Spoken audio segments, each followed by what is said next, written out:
We'll have full coverage throughout the morning. But first, our top story. Virginia Giuffre, the woman who accused Prince Andrew of sexual assault, has died at the age of 41. In a statement given to our US partner NBC News, Ms Giuffre's family said she took her own life. They said it is with utterly broken hearts that we announce that Virginia passed away last night at her farm in Western Australia.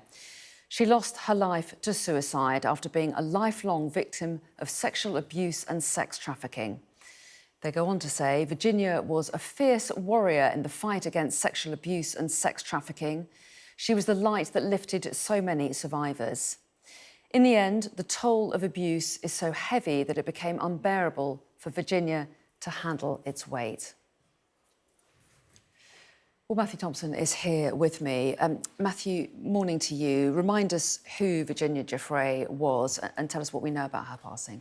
Sure. So Virginia Giuffre was, I think, perhaps the most outspoken, certainly one of the most outspoken of the critics and campaigners against convicted paedophile and billionaire financier Jeffrey Epstein.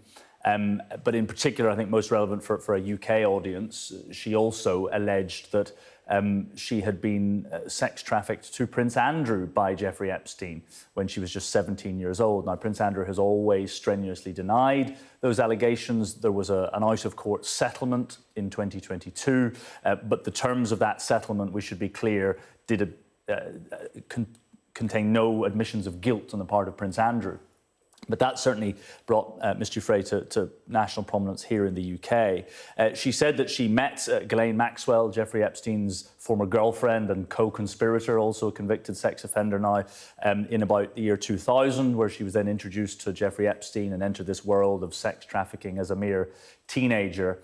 And then in later life, as well as becoming a campaigner, she was American, but she met her husband, moved to Australia. She'd started a family there. She actually started a campaign charity organisation to help victims of sexual trafficking and abuse. But then in recent years, recent months even, it seems as though she had become estranged from her husband and her children as well. You might remember just a few weeks ago, 3 weeks ago or so, there was a widely shared Instagram post in which she said she'd been in a car accident that had left her with a few days to live.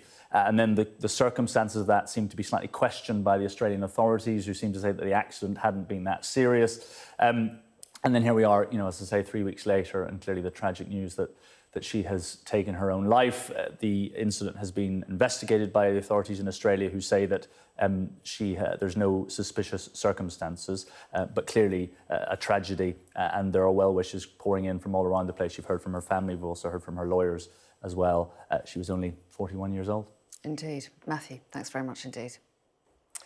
And if you've been affected by this story, you can get in touch with Samaritans by calling the helpline on 116123 or emailing joe@samaritans.org.